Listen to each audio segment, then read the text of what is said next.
país atravessa um período de crescimento das oportunidades. O número de empregados com carteira assinada ultrapassa os 46 milhões.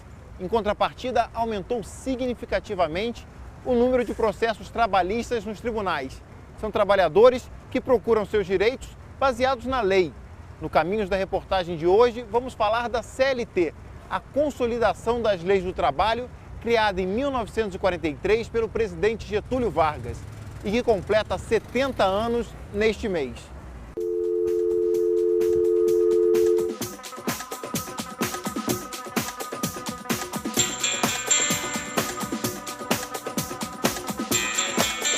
A você, trabalhadora do nosso Brasil, que madrugou, já está aí na correria, vai tomar o ônibus, o metrô, iniciando mais um dia de trabalho. Bom dia, com muito carinho. Você que se liga na Rádio Nacional Brasília 980 AM.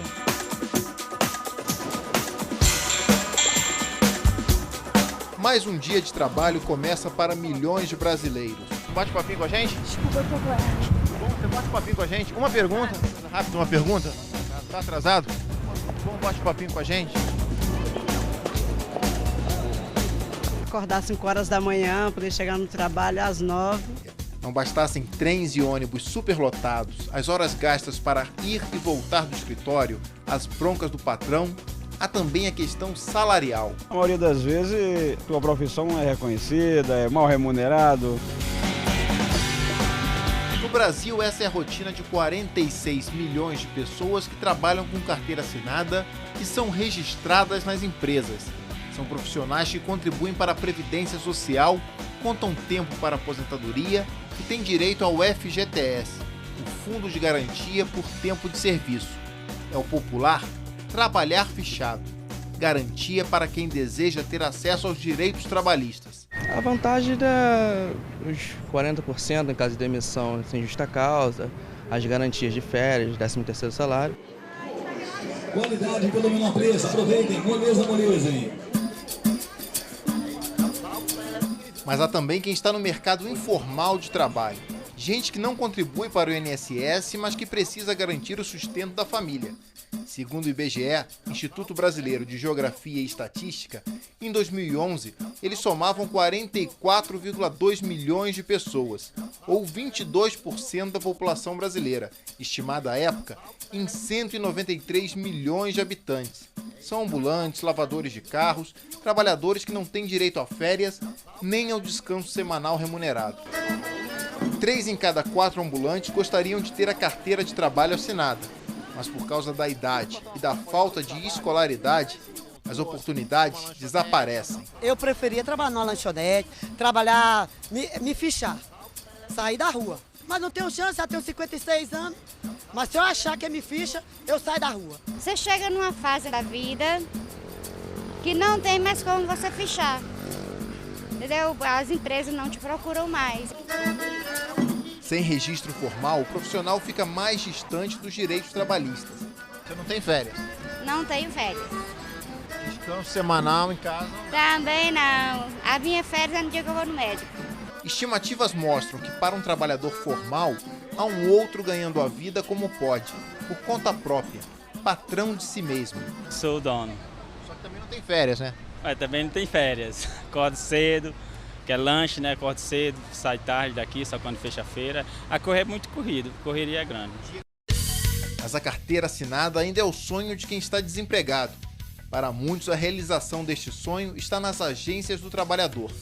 No Distrito Federal, por exemplo, são disponibilizadas 600 vagas por semana. A remuneração vai do salário mínimo de R$ 678 até R$ 2.000 para quem tem alguma especialização.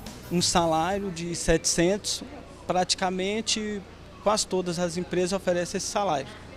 Só que um salário desse para viver em Brasília é um pouco difícil, né? Principalmente quem tem filhos e pagar aluguel é complicado. A outra saída é aceitar qualquer emprego. Hoje em dia a gente não pode estar escolhendo muita coisa não, mas até aparecer uma coisa melhor. Na espera pela senha, cada um tem um motivo para buscar a formalização. Vai que eu esteja fazendo um bico, vai que acontece um acidente comigo, aí eu não tenho como eu dar uma entrada no INSS. Não tem nada constando como é que eu esteja fichado, registrado em nada. As agências do trabalhador são responsáveis por encaminhar o candidato a uma entrevista. Ela vê as vagas que estão disponíveis perto da minha casa e aí vai falando qual as vagas que estão disponíveis. Aí se eu aceitar para a carta de recomendação. Gildásio foi um dos que saiu com a carta de recomendação.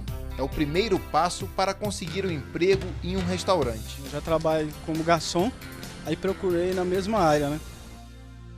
Uma semana depois, visitamos o restaurante para onde Gildásio foi encaminhado. Você veja só a quantidade de currículo que nós temos aqui, ó, de carta de encaminhamento que veio lá da agência do trabalhador. Nós ficamos aqui com 3. Gildásio não teve sorte. Nessa batalha pelo emprego, perdeu para o seu Sebastião, um cozinheiro com experiência. No momento estava desempregado, trabalhando às vezes uns bicos no fim de semana para ir se mantendo. Ele já tinha trabalhado com ele em outro restaurante? Já tinha trabalhado com ele em outros restaurantes. Abrir uma vaga de emprego, fechar outra. Uma rotina nas empresas. Em janeiro de 2013, entre admissões e desligamentos, o saldo ficou em 28.900 novos postos de trabalho em todo o Brasil. Nós temos uma taxa de desemprego baixa em relação ao resto do mundo, cerca de 5,5%, não é? Mas nós temos ainda quase a metade dos brasileiros trabalhando na informalidade, que é a situação muito precária, não é? E mesmo essa taxa de desemprego, era bom que nós mantivéssemos nesse nível, não é? Mas com essa redução na geração de emprego que ocorreu em 2012 e início de 2013, nós temos preocupação de que essa taxa comece a aumentar. Quando você está em um supermercado, você pensa, por que será que o empresário não abre mais um posto de trabalho bem no caixa ao lado? Resolveria o problema de muita gente, criaria mais um emprego, mas quanto custa, na realidade, criar mais um posto de trabalho com carteira assinada? Esse custo do funcionário, no fim de 12 meses, será de um dobro, será de mais R$1.000. Então, um funcionário que eu estou pagando como salário, como sua remuneração do trabalho, R$1.000, esse funcionário, no final, vai me custar R$2.000. É por isso que se tem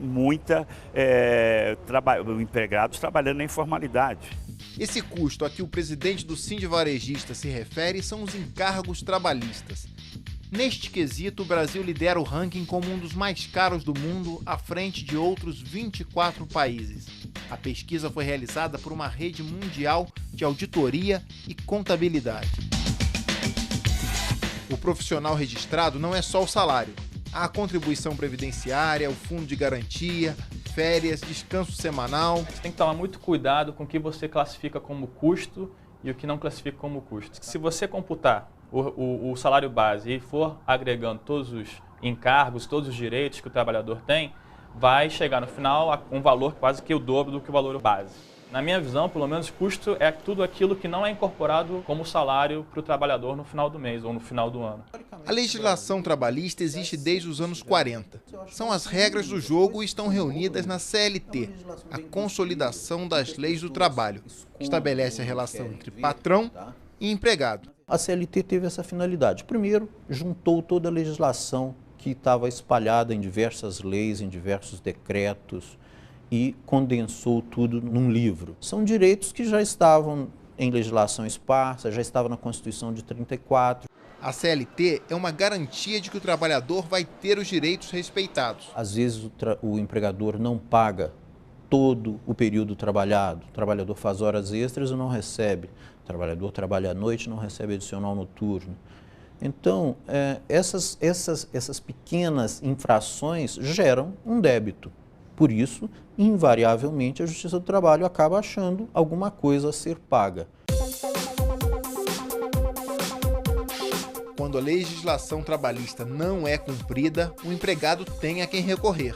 Em 2011, mais de 3 milhões de casos deram entrada na Justiça do Trabalho. Primeira funcionária que faz isso comigo.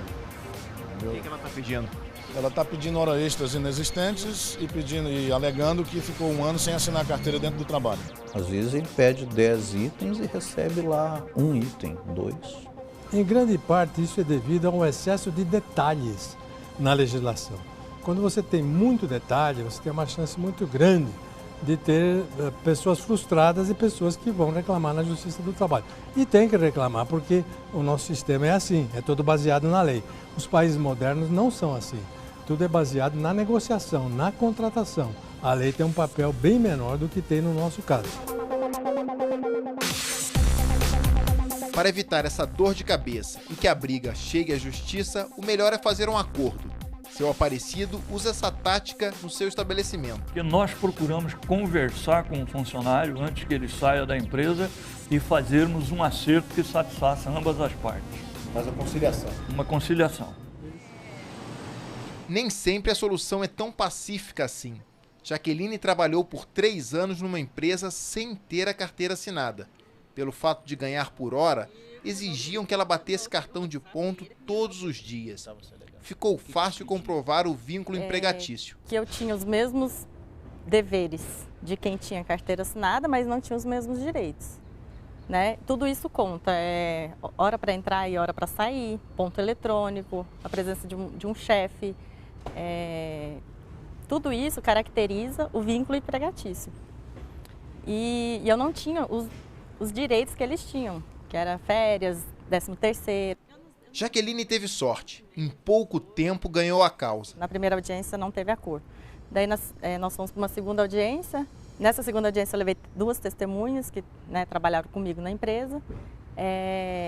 O juiz, na hora, pegou todos os meus recibos de pagamento, fez um cálculo médio de salário, um cálculo médio.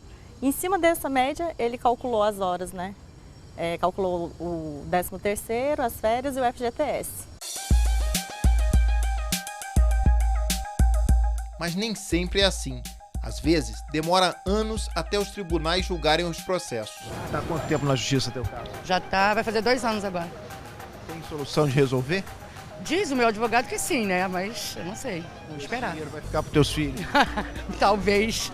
Resolveu tudo, não? Não, ficou para uma próxima. Tem que voltar. Vamos ter que voltar em junho. É sempre assim a justiça do trabalho ou ela é mais rápida? Não, infelizmente é sempre assim, tanto em São Paulo quanto aqui.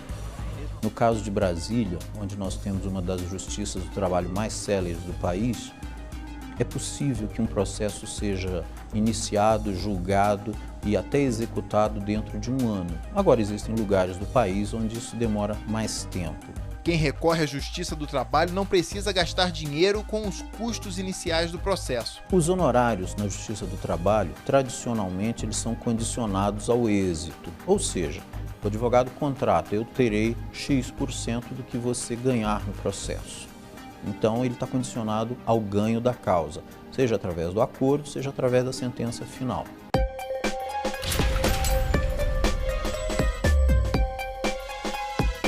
É um dos setores mais aquecidos da economia. A construção civil não para. As obras estão por todas as cidades. São pedreiros, eletricistas, ferreiros, armadores, gente que coloca um prédio em pé, mas que também sofre quando os direitos trabalhistas mais básicos são descumpridos pelas construtoras. Nós temos aí vários casos de denúncias, né? Os mais comuns são com relação a atrasos de salários, com relação aos depósitos do FGTS que não são feitos regularmente. Temos aí denúncias com relação à carteira de trabalho que são retidas, não são devolvidas dentro dos prazos estipulados pela lei.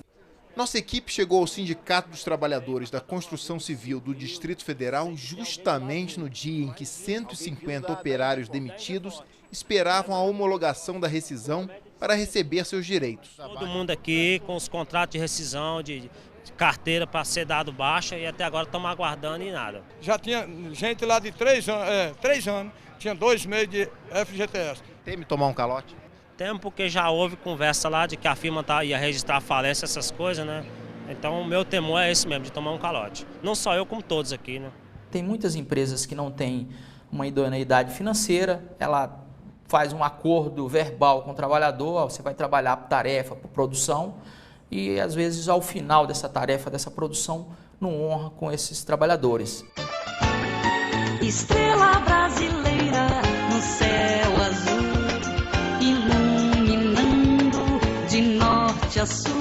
É o que dizia a letra da propaganda da Varig, mas a companhia, fundada em 1927, foi atingida por uma crise financeira. Em 2010, fechou as portas no rastro das falências de várias empresas aéreas, como a VASP e a Transbrasil. O fim da Varig deixou 9 mil pessoas sem emprego, sem receber benefícios e sem o prometido fundo de aposentadoria. Os encargos trabalhistas ficaram praticamente a ver navios. O dissídio, que ficou também pendente, como também o fundo de garantia, que não foram depositados corretamente.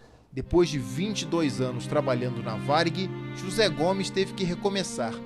Hoje é dono de uma agência de turismo.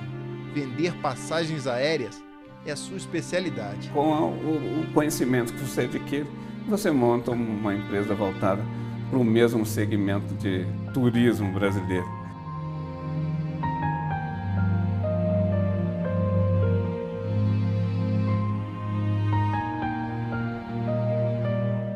Apoiado na CLT em 2007, o Sindicato Nacional dos Aeroviários entrou com uma ação coletiva na Justiça do Trabalho contra a Varig.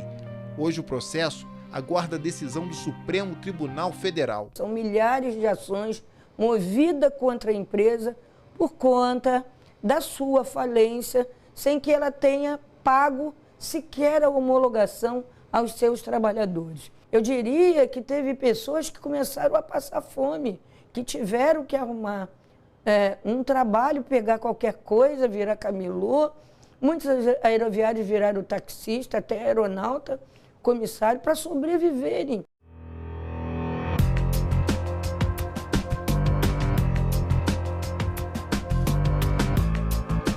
Em 2007, deu entrada na Justiça a maior ação trabalhista do país. Os ex-funcionários de uma fábrica de venenos em Paulínia buscavam uma indenização da Shell e da BASF. Tive cirurgia do pulmão, cirurgia da próstata. Por causa da minha correria contra a minha saúde, eu não precisei fazer quimioterapia. Mas se eu tivesse bobeado, talvez eu não estaria aqui hoje conversando com você. O caso foi até a instância máxima, o Tribunal Superior do Trabalho em Brasília. A Shell e a BASF, que administraram o parque industrial fechado em 2002, alegavam desconhecer a contaminação e que forneciam equipamentos de proteção aos empregados. O senhor manuseava realmente com pesticidas, com venenos, e eles diziam que não tinha risco algum de contaminação? A linguagem lá dentro da empresa, que o nosso grau de exposição era seguro, Só que não tinha um monitoramento adequado da nossa exposição. Eu acredito que isso já era proposital, porque se tivesse um monitoramento adequado desde o início, talvez hoje a gente não teria tantas mortes, porque o sistema de proteção coletivo, ele foi cheio de falhas lá dentro, Hoje a gente chega a isso com muita clareza, com muita propriedade. Em abril deste ano, os 1.068 trabalhadores de Paulínia aceitaram fazer um acordo para encerrar a ação. R$20 mil por ano trabalhado para cada empregado que se expôs à contaminação, além de plano de saúde vitalício para os funcionários e familiares. O acordo, no valor de aproximadamente R$400 milhões, foi homologado pelo Tribunal Superior do Trabalho no dia 8 de abril. Parte do dinheiro vai ser destinado a instituições indicadas pelo Ministério Público que fazem pesquisa e tratamento de trabalhadores vítimas de contaminação decorrentes de desastres ambientais. Para os trabalhadores significa uma afirmação, um reconhecimento de direito. Mas veja só, não só direitos individuais, mas direitos coletivos. Tanto assim que a sociedade vai ter compensação em decorrência desse enorme prejuízo, danos morais, físicos e até de vida que os trabalhadores tiveram. E nós saímos com esse acordo de hoje com uma sociedade muito mais civilizada, principalmente porque esse acordo rompe paradigmas e fica escrito e claro o fim do nexo causal. Uma forma que as empresas têm de ficar discutindo pelo fim da vida do trabalhador, quem é que contaminou. E neste acordo não tem nexo causal, isso é uma vitória muito grande e uma conquista. E mostra que o Brasil não tolera mais empresas que produzem poluindo, destruindo a vida. Essa é a grande conquista, gente.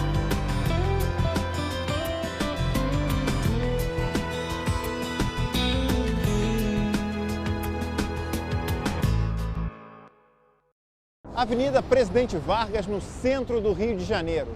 Praticamente cada estado brasileiro tem uma rua ou uma avenida que homenageia o presidente Getúlio Vargas. Afinal, ele foi o governante que mais editou leis trabalhistas. Graças a ele, os trabalhadores passaram a ter direito a férias, a pensão, a aposentadoria, a jornada de trabalho de 8 horas diárias. No próximo bloco, vamos voltar no tempo. Vamos até um período que ficou conhecido como Era Vargas.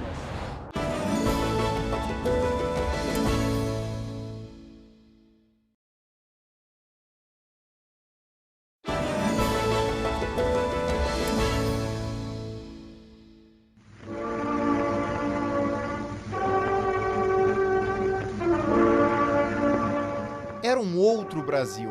O país do início da década de 40 tinha 41 milhões de habitantes, mas apenas 13 milhões viviam nas grandes cidades.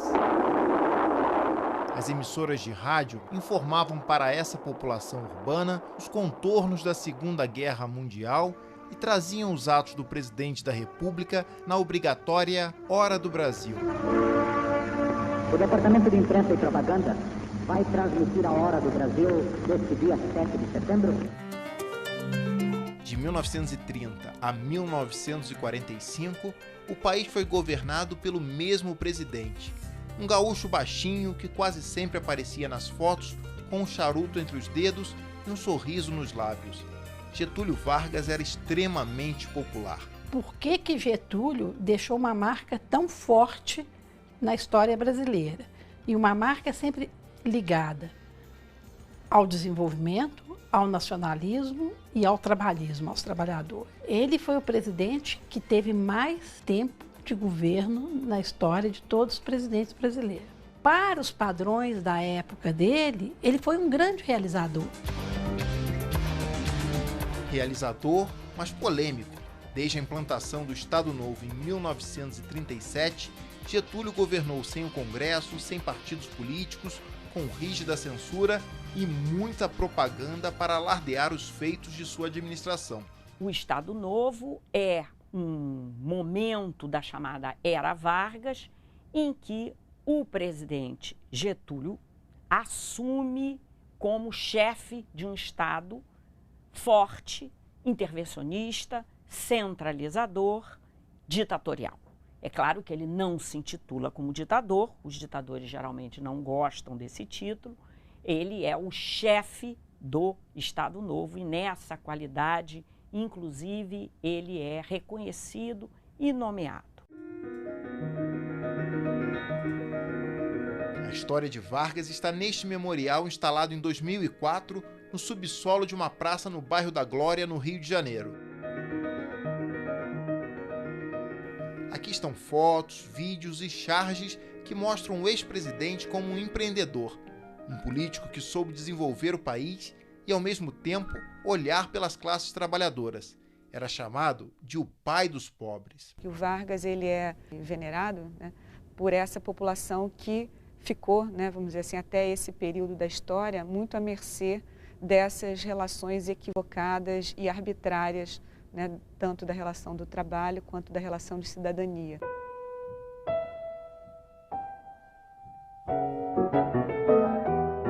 A CLT, Consolidação das Leis do Trabalho, é considerada uma das principais obras deixadas por Vargas.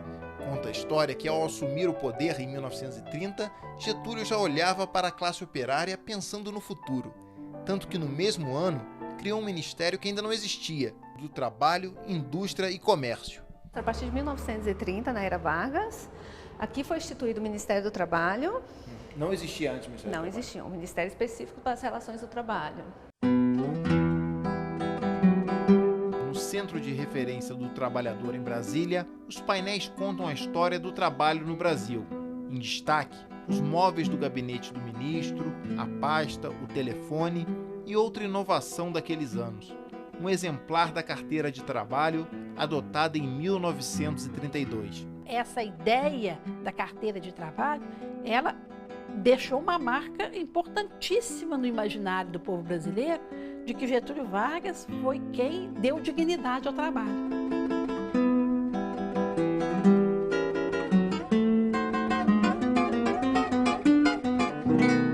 Esse exemplar de carteira de trabalho tem 74 anos. Foi emitido em 1939 em nome de João Pereira.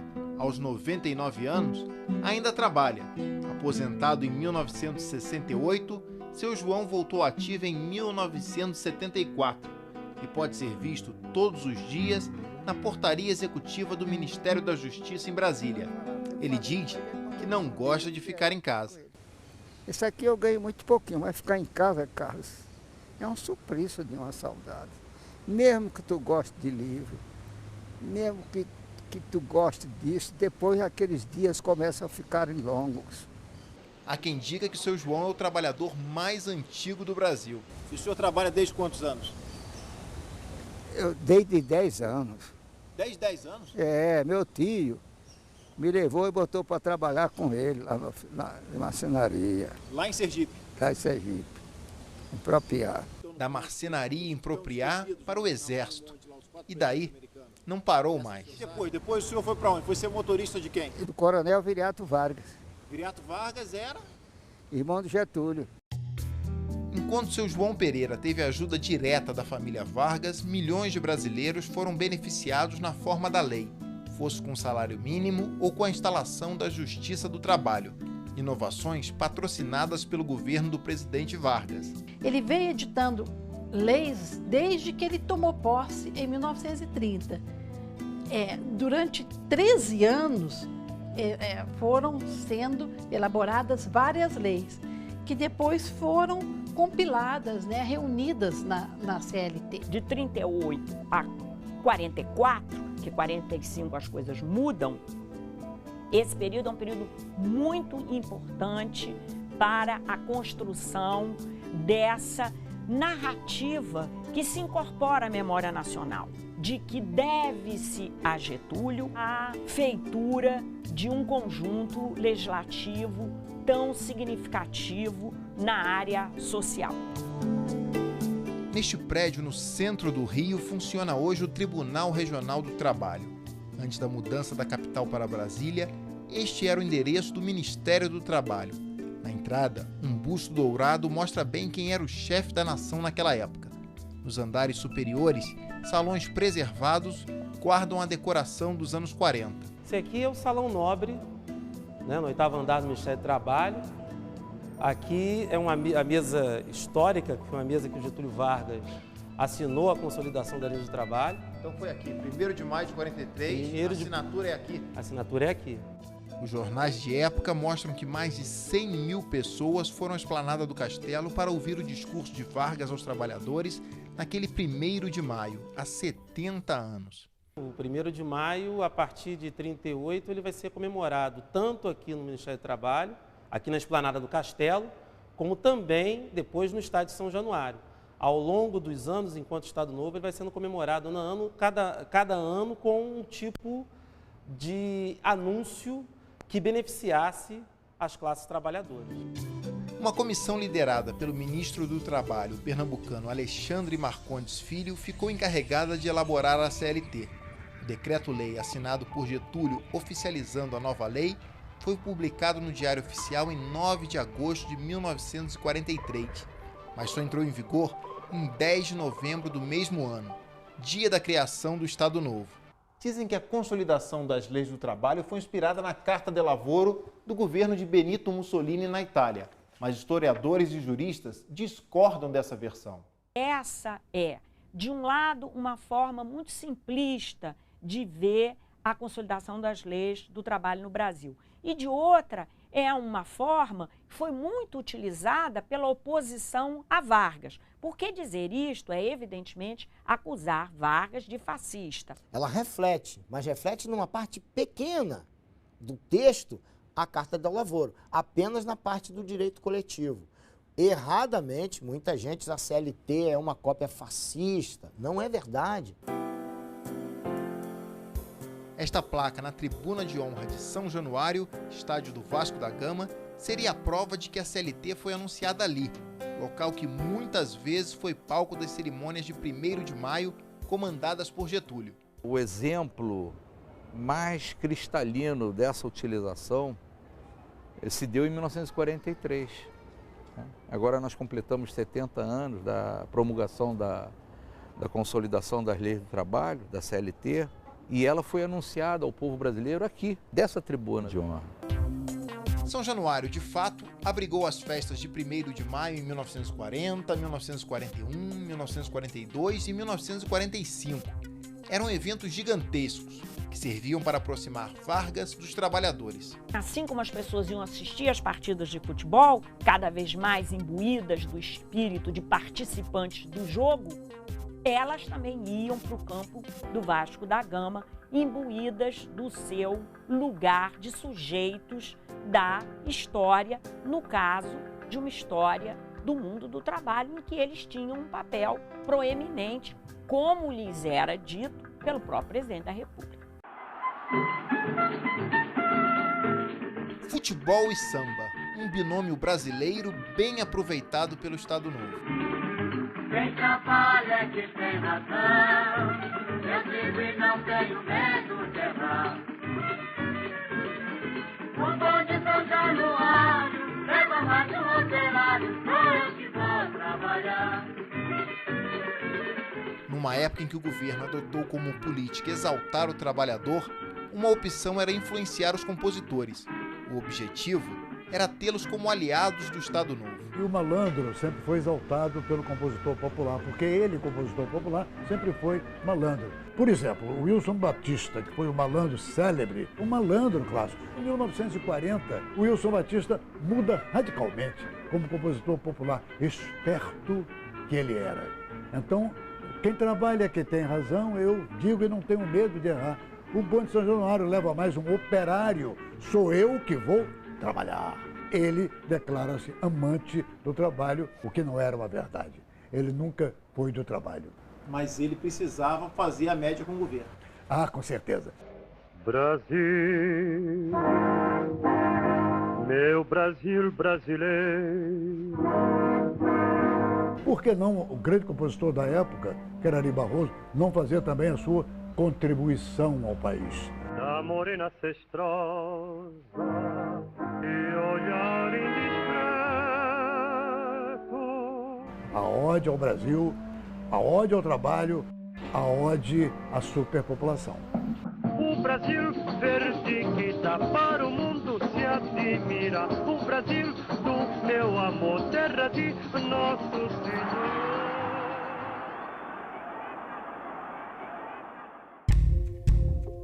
Mesmo com a ajuda dos sambistas e o apoio da classe trabalhadora, Getúlio foi deposto da presidência em outubro de 1945, mas voltaria ao poder, ganhando as eleições de 1950. O jingle da campanha se tornou o maior sucesso do Carnaval de 1951. Bota o retrato do velho outra vez, bota no mesmo lugar.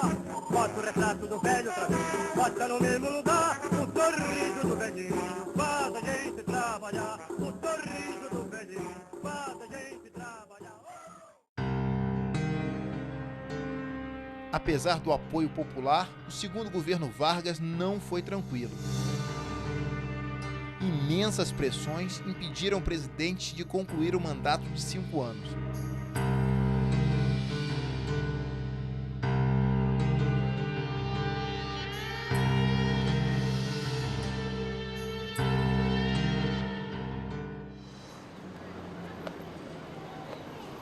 Getúlio deu fim à vida com um tiro no peito em agosto de 1954, nas dependências do Palácio do Catete.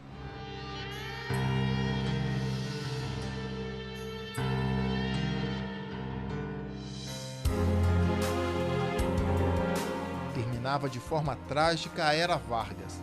A imagem do presidente popular, que falava diretamente aos trabalhadores do Brasil, ficou marcada na história do país. A partir de Vargas, a gente tem um modelo de presidente. Esse modelo, em grande parte, ele também ainda é vigente.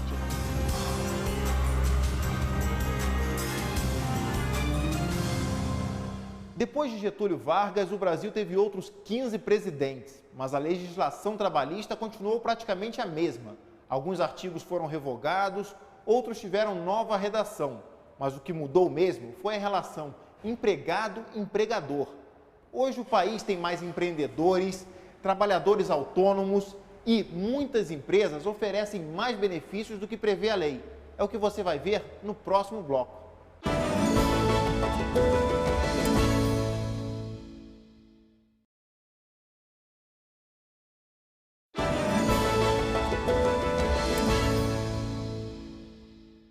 Uma pessoa, quando chega aos 70 anos, ou está aposentada ou se preparando para deixar de trabalhar. Com a CLT isso não aconteceu. Ao longo de 7 décadas, desde que foi criada em 1943, a CLT passou por várias plásticas, mas nada indica de que esteja próxima da aposentadoria. Muito pelo contrário. Com o passar dos anos, a legislação trabalhista tende a acompanhar as mudanças na relação entre patrão e empregado.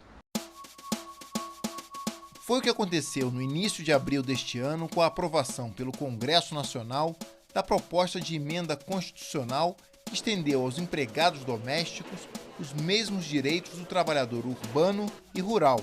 Agora está na CLT. A PEC das domésticas foi um resgate, né, de uma dívida que o Brasil tem com os trabalhadores domésticos. E olha que são 7.200.000 trabalhadores domésticos. Entre as 16 alterações introduzidas pela chamada PEC das domésticas estão a jornada de trabalho de 8 horas, salário mínimo, hora extra, adicional noturno, férias, licença maternidade e paternidade, 13º salário e FGTS. Eu acredito que o impacto não seja alto no meu orçamento, não, porque eu já pago salário normal, já pago todos os direitos trabalhistas. O que vai acrescentar seria a questão do fundo de garantia, que ainda não está regulamentado. O governo está estudando uma forma de unificar esse recolhimento do INSS com o fundo de garantia. Então eu estou acompanhando para ver como é que eu vou proceder. Na casa de Shirlene não há como imaginar o dia a dia sem o trabalho de Dona Hilda. Uma relação que já ultrapassou as fronteiras de patroa e empregada. Eu me sinto como seja da família, porque dizem que eu sou da família, então me sinto como seja da família. Se a senhora tem carteira de trabalho? Tenho. Carteira de trabalho assinada? Assinada. Tenho férias, seu 13º. Nesta relação profissional, mas com forte vínculo familiar, as mudanças na CLT deram mais garantias às empregadas domésticas ao definir regras que antes ficavam a critério dos patrões. Desde a época que eu a contratei, sempre foi estipulado, olha, quando eu precisar de você no final de semana, você vem, a gente acerta. Isso aí seria uma coisa por fora. Até então, eu não sabia exatamente como proceder. Com essa lei, eu vou saber lidar com essa situação para poder não cometer nenhuma injustiça. Aprovadas pelo Congresso Nacional em abril deste ano, as alterações introduzidas na CLT pela proposta de emenda constitucional conhecida como PEC das domésticas mudaram a relação destes trabalhadores com os patrões. Agora, os empregados domésticos têm direitos a benefícios como pensão, aposentadoria e auxílio financeiro em caso de acidente de trabalho ou incapacidade temporária. Existe uma legislação que vem junto com essa, que é a previdenciária, que é absolutamente decisiva para a vida do trabalhador. Ou seja, ele saber que, se ele ficar doente, ele vai receber uma remuneração. De ele saber que, quando ele ficar velho e não puder mais trabalhar, ele vai ter uma aposentadoria. A partir do governo Vargas, cada categoria passou a ter o próprio Instituto de Pensões e Aposentadorias. Em 1966, todos foram absorvidos pelo antigo INPS, o atual INSS, Instituto Nacional de Seguro Social, organismo responsável pela concessão de mais de 5 milhões de benefícios por ano, como a aposentadoria por invalidez. Do universo de segurados que são aposentados pela Previdência Social, 18% são por invalidez. Nós consideramos um padrão alto. Alguns países que têm políticas de reabilitação profissional têm por volta de 8%, 8 a 10%. A invalidez é o pior que pode acontecer na vida de um trabalhador, ele não poder mais trabalhar, porque é incapacidade total e permanente para toda e qualquer função. Os sonhos de Damião eram os mesmos de qualquer brasileiro que trabalha. Chegar ao fim do mês com as contas em dia. Mas desde que sofreu um acidente de moto, quando trabalhava de vendedor em uma torrefação de café, não parou de visitar médicos e perícias e reclama do tratamento que recebe da Previdência Social. INSS não funciona. Para mim não funciona. Você pode achar ruim falar, entendeu? Mas eu vou continuar sempre falando. Pode falar. Porque eu não preciso desse para viver, não. Eu preciso de minha saúde. A empresa em que trabalhava quando se acidentou ainda paga o plano de saúde, mas Damião perdeu o auxílio-doença assim que os peritos do INSS o declararam apto para voltar ao trabalho. Ele não se conforma em ficar parado. Meu plano nunca foi ficar em INSS, foi trabalhar. Seu Damião já está há 4 anos sem poder exercer a profissão de vendedor. Um grande problema que a gente tem na perícia é que a perícia ela avalia a incapacidade, ela não coloca quais são as potencialidades, quais são as competências das pessoas. E quando a gente fala em reabilitação, nós não falamos em incapacidade, a gente fala exatamente nas competências. Ela é competente para quê? Para fazer o quê? Ao contrário de seu Damião, tem gente que não quer trabalhar fichado. São pessoas que desejam ir além, deixar de ser empregado, ser patrão. Quando eu venho neste bar e preciso falar com o dono, é com o Roberto que eu me dirijo, não é isso? Mas alguns anos atrás, se eu precisasse chamar um garçom, poderia ser atendido pelo mesmo Roberto, que trabalhou aqui durante alguns anos. Como é que se deu essa virada na tua vida? Certo. Eu trabalhei aqui em 92 como garçom. Trabalhei 2 anos como garçom. E aí saí da empresa, né? A empresa foi vendida, o bar na época foi vendido. E eu estava trabalhando já em outra empresa. O atual dono estava tendo problema com a administração, que ele não era do ramo. Aí me convidou para trabalhar com ele ou para ser sócio. Você virou sócio? Aí eu virei sócio. Aí entrei como sócio, trabalhei alguns meses como sócio. A sociedade não deu certo, eu comprei também a parte dele, me tornei o dono do bar e essa história já tem 18 anos. Com trabalho e organização, o bar cresceu. Hoje é o maior da cidade, conta com 60 funcionários. O que é mais difícil, ser garçom ou gerenciar o bar inteiro? Gerenciar o bar inteiro é muito difícil. Requer muito empenho, muita vontade, muito querer. A experiência dos tempos de garçom ajuda Roberto no trato e na administração dos empregados. Geralmente o nosso funcionário fica na empresa, em média, 5 anos. O funcionário é fiel? Fiel. O funcionário nosso é parceiro. É certinho com a gente, entendeu? Em todos os sentidos. Certo questão financeiramente, é certo a questão de ser uma pessoa humana também, entendeu? Aqui dia 1º é dia 1º. Dia 1º é dia 1º, até antes. Depende do dia. Se o dia 1º cair no sábado, é antes. A segurança de um salário certinho no fim do mês e as garantias da CLT não seduziram o jovem Caio. Corretor de seguros, ele não tem escritório próprio, nem uma jornada de trabalho fixa.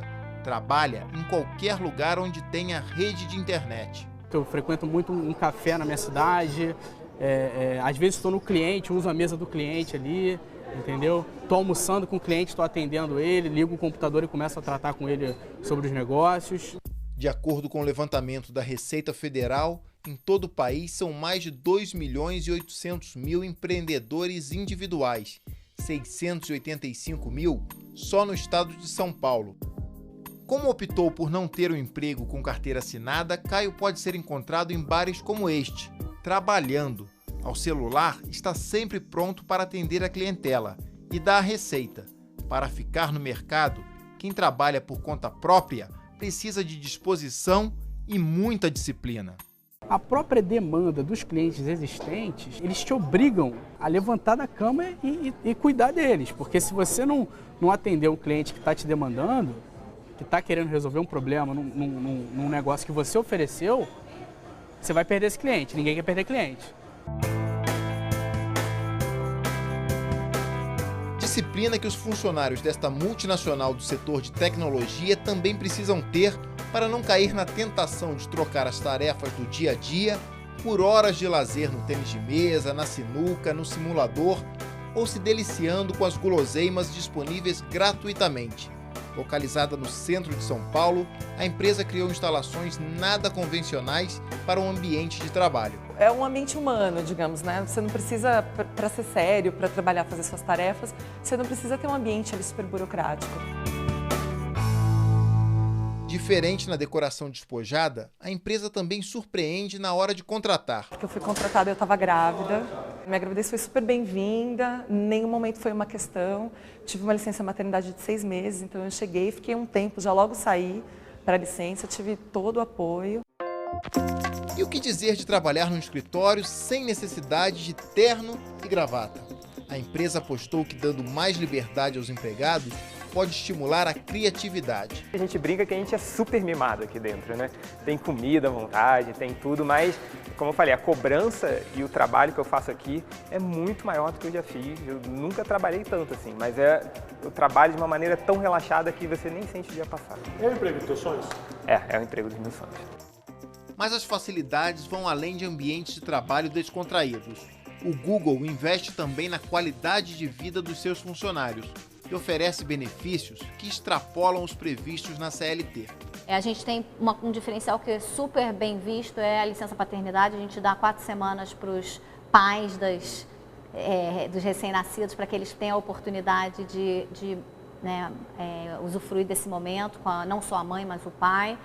A gente ampliou a licença maternidade para 6 meses. A gente tem auxílio para estudo, quem quer fazer um curso, quem quer fazer uma pós-graduação, a gente dá um apoio, pode ser inclusive no exterior. Para este especialista em psicologia do trabalho, além de lazer, os funcionários precisam de incentivos mais concretos. O que nós estamos vivenciando hoje, por exemplo, no tema da qualidade de vida no trabalho, as organizações têm oferecido para os seus empregados, funcionários, um cardápio de atividades do tipo anti-estresse, né? Que vai desde yoga laboral, tai chi chuan, às vezes ginástica laboral, numa perspectiva mais equivocada, né? E isso, na verdade, não altera as questões de fundo, ou seja, as fontes, as raízes do mal-estar no trabalho, relativas às condições, à organização do trabalho, às relações socioprofissionais, a possibilidade de reconhecimento e crescimento profissional, isso permanece intocável. Programas de qualidade de vida no trabalho, para valer, precisa atuar nas fontes primeiras do mal-estar no trabalho e investir na gestão participativa. Ela é o caminho mais seguro, tá certo? Para que a gente tenha organizações mais humanizadas, um trabalho que seja mais sinônimo de felicidade. Apesar de não estar previsto na CLT, algumas empresas estimulam a permanência no emprego, premiando o funcionário. É o que acontece neste laboratório de análises clínicas em Brasília.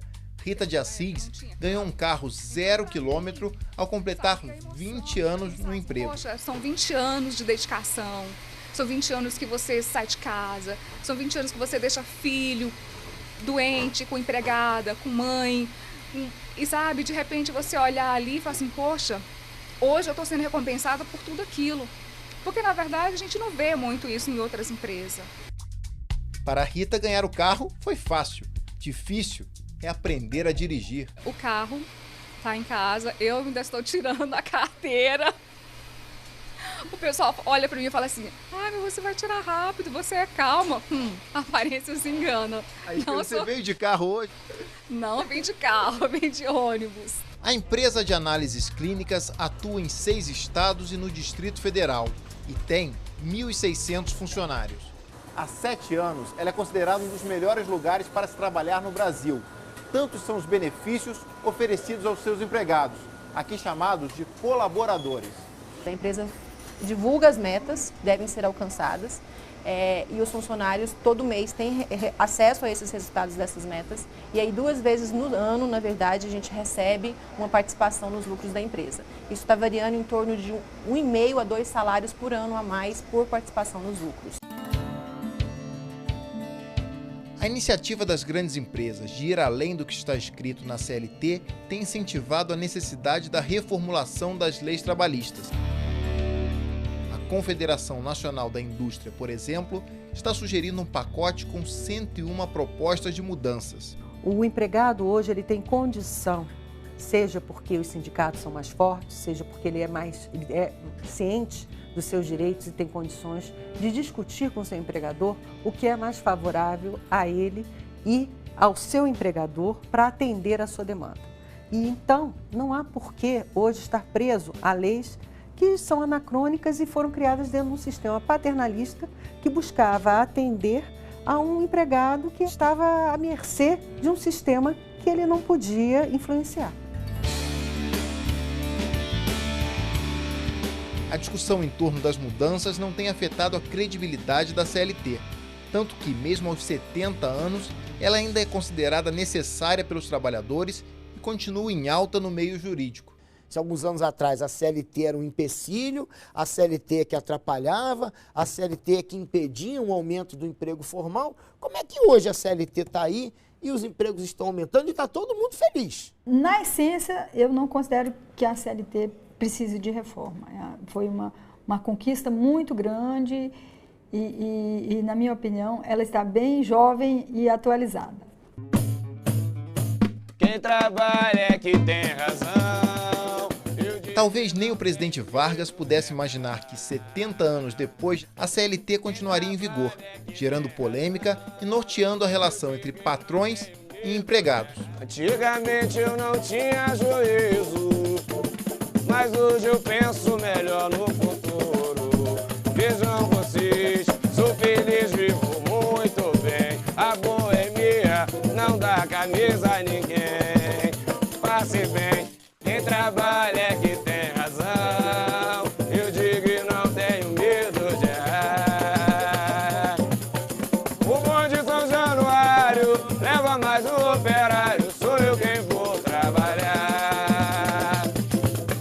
O bonde São Januário leva mais um operário, sou eu quem vou trabalhar.